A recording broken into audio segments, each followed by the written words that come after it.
What's going on, fellas? I've got a 1999 Ford Expedition here, and I'm going to use it to point out to you the location of some important fuses in the relay for the headlights and the fog light. I'm also going to show you how to change those headlight bulbs. So starting out here in this interior fuse box, there's normally a cover here. You just pull that out. A couple of fuses here. The first one I'm going to point out to you is for the high beam bulb. That's going to be this 20 amp fuse right here. You just pop that out, see if it's blown or not. As you can see, this one's intact. That provides power to the high beams. There are two 10 amp fuses for the low beams. The first one, this 10 amp right here, number 28, that is going to be for the driver's side there. This one above it, this 10 amp, that is for the passenger side low beam.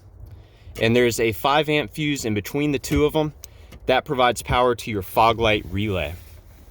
Now moving under the hood, there are two more important fuses, and you just open this cover by pushing on that tab here that pops it open. Now the main fuse that sends power to your headlight switch is going to be this 30 amp fuse. So pop that out, see if it's intact or not. There's also a 15 amp fuse located right here, and that's for your fog lights. Now the fog light relay is going to be this relay right there. And as a troubleshooting step, you can swap it with the relay right underneath it. That's your horn relay. So if your horn works, your horn relay works, it'd be a good thing to swap with. Now, as far as changing the actual bulb here, it's just one bulb that does both the high and the low beam. And to get this headlight assembly out, you're gonna want to pull up on these little metal pieces here. These actually retain the headlight assembly. And with both of them pulled up sufficiently, you should be able to grab the assembly and kind of walk it out.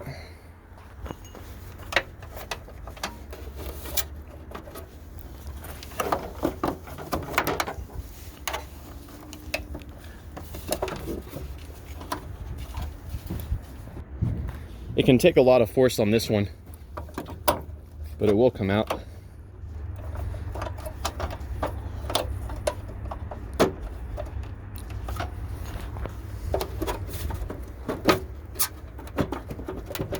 It is easier with two hands.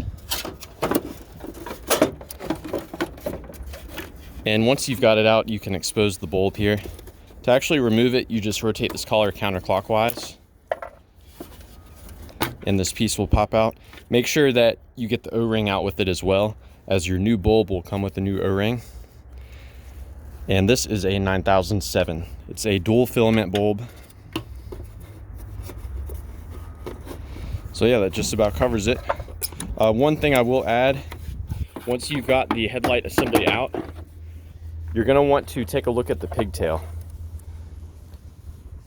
You might see some grease on there. That's dielectric grease. That's actually good to protect the connection. But what you want to look for is any signs of corrosion. That can cause issues with the bulb as well. Corrosion may appear in like a blue or greenish powder. So yeah, I hope this was helpful, and let me know if you guys have any questions.